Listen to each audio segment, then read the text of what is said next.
Senator Patrick. Thank you, Mr President. My question is to the Minister representing the Minister for Defence. It's almost 2 years since the then Defence Minister, Senator Reynolds, advised on 6PR radio that a decision would be made on the location of the Collins full-cycle dockings by December 2019. Another Christmas has passed, and it looks like a third Christmas will pass without a decision being made.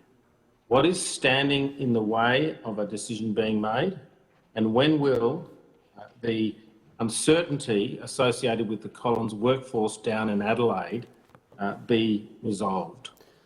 The Minister representing the Minister for Defence, Senator Payne.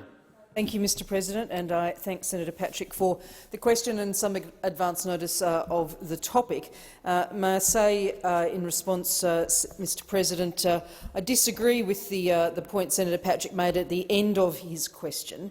The government's been very clear in relation to the activities both in South Australia and Western Australia, which are vital to the sustainment of the submarine fleet. The decision has not been made in relation to the future location for Collins-class submarine full-cycle docking, and it is the view of the government that we should consider the options that are put to government after full examination by the appropriate agencies in due course, and we will do that, as we have consistently said. And I want to assure the Senate and assure Senator Patrick that a decision on Collins-class submarine full-cycle docking location doesn't impact on the currently planned work on the life of type extension activities for the Collins-class submarine. It is important that the process that is underway is allowed to conclude, and when an announcement is ready to be made, it will be made. It will be made based on what is in our national interests after the proper consideration of all of the relevant information and advice that is brought to government. Senator Patrick, a supplementary question. Thank you, Mr President. It's not in dispute that the government intends to conduct the life of type extension during the full cycle dockings. It's a significant body of work involving the change-out of the submarine's main motor. It involves the change-out of the submarine's diesels and significant electrical switchboard work. Does the Minister agree that shifting full cycle dockings whilst at the same time embarking on a significant life of type extension will simply alter the risk profile too far for the shift to occur? Senator Payne. No, Mr President. In response to Senator Patrick's supplementary question, that is not the view of the government. We've been obviously planning the extension of the service life of the Collins-class submarines for some time. In fact, the planning commenced in 2011. This government is actually progressing the work itself.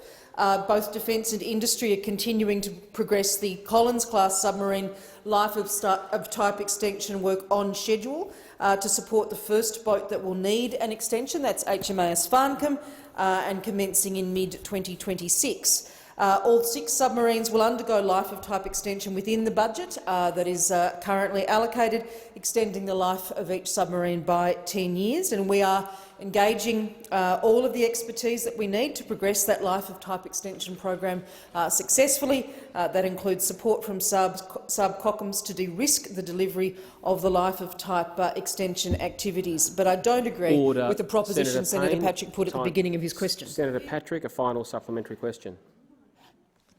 Thank you, Mr President.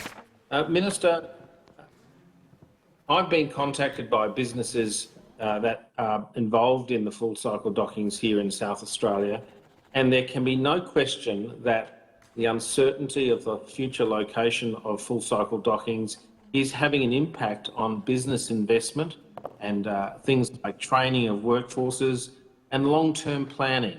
Does the Minister concede that the delays in the decision-making process is affecting business decisions? Order, Senator Patrick. Senator Payne.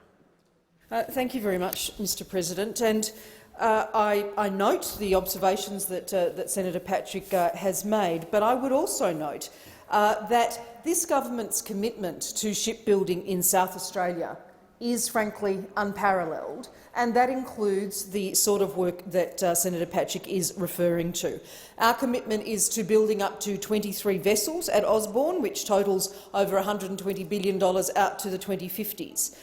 It sees the offshore patrol vessels being built at Osborne by Lursen Australia, which is directly employing up to 400 workers. That includes some transitions from the air warfare destroyer program that we successfully reformed and delivered. It includes the work of BAE Systems Maritime Australia, which is ramping up its production efforts with prototyping for the Hunter-class frigates. It includes the transformation of the Osborne Naval Shipyard itself into the national hub for advanced manufacturing of the most complex vessels for the Royal Australian Navy. Order. Senator Payne, time for the answer has expired.